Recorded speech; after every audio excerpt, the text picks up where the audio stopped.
My uncle left his entire fortune to whoever could solve his riddle, so our family turned savage. Uncle Garrett was the black sheep who'd made millions in tech before anyone knew what cryptocurrency was. While the rest of us scraped by working dead-end jobs and maxing out credit cards, he lived in a sprawling mansion with 7 bedrooms, a wine cellar worth more than most people's houses, and a garage full of cars that cost more than my annual salary. When he died suddenly at 52 from a heart attack, we all secretly expected his fortune to go to some obscure charity. His final middle finger to the family who'd treated him like a pariah for decades. Instead, his lawyer called us all to his office and read the strangest will any of us had ever heard. To my greedy relatives who only called when they needed money or wanted to complain about their pathetic lives, I'm giving you one chance to prove you're worth more than the sum of your failures. Solve my riddle, claim everything I've built, fail, and it all burns in a magnificent bonfire while you watch from the street. The riddle was printed on expensive letterhead, sealed in individual envelopes for each family member. Where shadows dance but cast no light, where silence screams throughout the night, where memory lives but time stands still, find the key to my last will. At first we actually worked together like a real family. My Aunt Patricia suggested his old photography darkroom,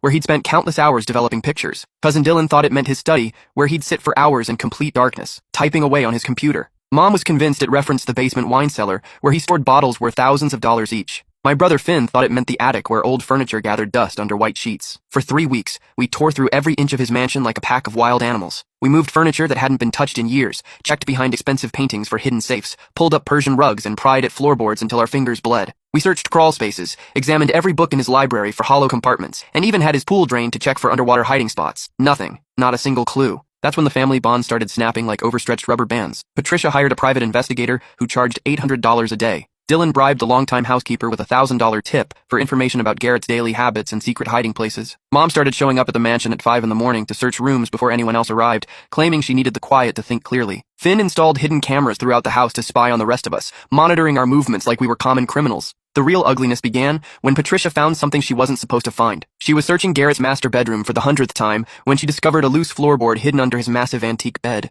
Beneath it was a metal lockbox containing old photographs and what appeared to be a second riddle written in Garrett's distinctive handwriting. But instead of calling the rest of us immediately like we'd all agreed to do, she slipped it into her designer purse and pretended she'd found nothing. Unfortunately for Patricia, Finn's surveillance cameras caught everything in perfect high-definition detail. The next morning, he confronted her in front of the whole family gathered in Garrett's kitchen. Patricia denied stealing anything until Finn played the footage on his laptop, and we all watched her face go from confident to guilty to desperate in the span of 30 seconds. "Give it back right now," Mom demanded, her voice shaking with barely controlled rage. "I found it fair and square," Patricia shot back. "Possession is 9/10 of the law." That's when Dylan completely lost control and grabbed her $1,000 purse, dumping everything onto the marble kitchen floor. The metal box crashed open with a sound like breaking bones, scattering photographs and papers everywhere. There were ancient Polaroids of places I didn't immediately recognize, a tarnished key that looked like it belonged to something important, and a handwritten note that made my blood turn to ice water in my veins. "Only one of you actually deserves this fortune. The rest of you deserve what's coming to you." The note wasn't signed, but I recognized Garrett's handwriting immediately. The same careful script we'd seen on birthday cards that always came with crisp $100 bills, his way of buying our temporary affection without actually investing time in building real relationships with any of us. The scattered photographs showed places from our shared childhood that I hadn't thought about in years. The old family lake house where we'd spent summers before Grandpa died and left it to rot.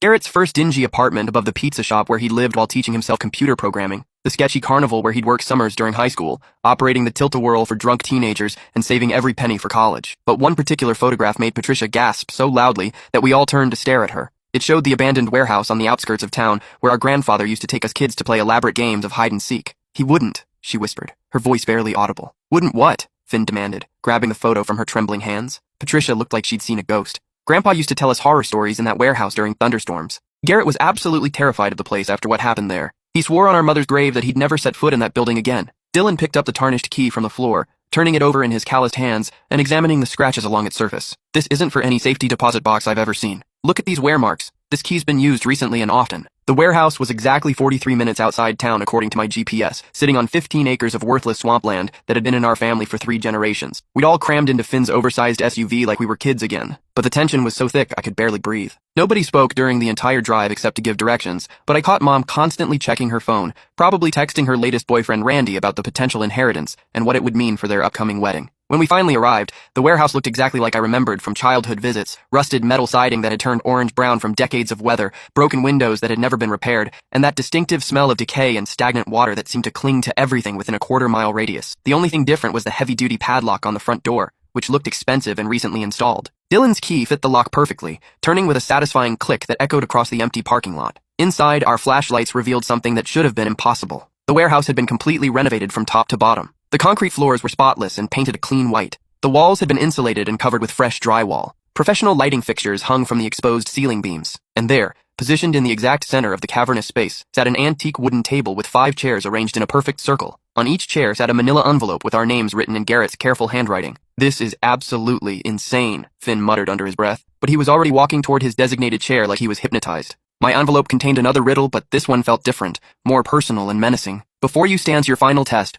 one truth will put your greed to rest. Choose wisely what you value most, or join me as a warning ghost." Beneath the riddle was a typed confession that made my stomach turn, and my hands shake so violently I could barely hold the paper steady. When we were kids, maybe 15 years ago, Garrett had been watching us play an elaborate game of hide-and-seek in this exact warehouse when a section of the rotted floor suddenly collapsed without warning. Dylan, who was only 8 at the time, had fallen through the hole and landed hard on a pile of rusted machinery in the basement. His leg was broken so badly that jagged bone pierced through the skin, and blood was pooling around him at an alarming rate. The rest of us kids had panicked and run screaming for the adults, but Garrett, who was 13 and already bigger than most teenagers, had stayed behind and climbed down into that dark basement. He'd used his favorite shirt to create a tourniquet, applying pressure to the wound and talking calmly to Dylan to keep him conscious until the paramedics arrived 20 minutes later. According to the emergency room doctor, Dylan would have bled to death without immediate intervention. But that's not the story our family had been telling for the past 15 years. Patricia, who was 14 at the time, and already showing signs of the jealousy and manipulation that would define her adult personality, had convinced our parents and everyone else that Garrett had actually caused the accident. She claimed he'd been daring Dylan to jump across the weak section of floor,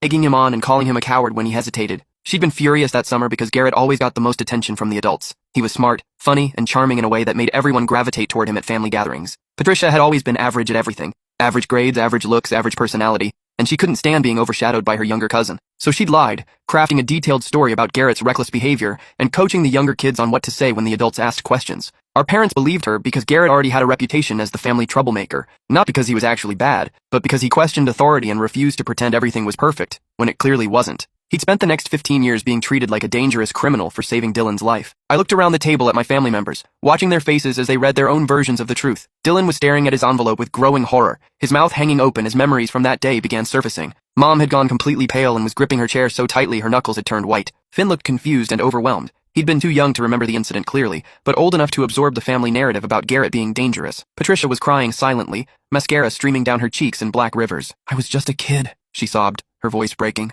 "I didn't understand what it would mean. I didn't know it would follow him for the rest of his life." "You destroyed his relationship with our parents," Dylan said quietly, his voice filled with a pain I'd never heard before. He tried to tell them the truth, begged them to listen, but they'd already decided he was lying. They chose to believe you instead of investigating what actually happened. That's when I noticed the cameras, 4 professional-grade security cameras positioned in each corner of the warehouse, their small red recording lights blinking steadily in the shadows. We were being filmed and had been since the moment we walked through the door. A voice suddenly echoed from hidden speakers mounted throughout the building, Garrett's voice. But the recording was obviously recent, probably made just days before his death. "If you're hearing this message, you've successfully solved my riddle and learned the truth about what really happened in this warehouse 15 years ago. Congratulations on finally deciding to face reality. You've also just confessed your crimes on camera in front of multiple witnesses." Patricia looked up at the nearest camera with tear-filled eyes, her carefully applied makeup now completely ruined. "Garrett, please, I'm sorry. I was young and stupid and jealous, but I never meant—" "Patricia," the recording continued, and I could hear the cold fury in my uncle's voice even through the speakers. "You stole 15 years of family relationships from me with your lie.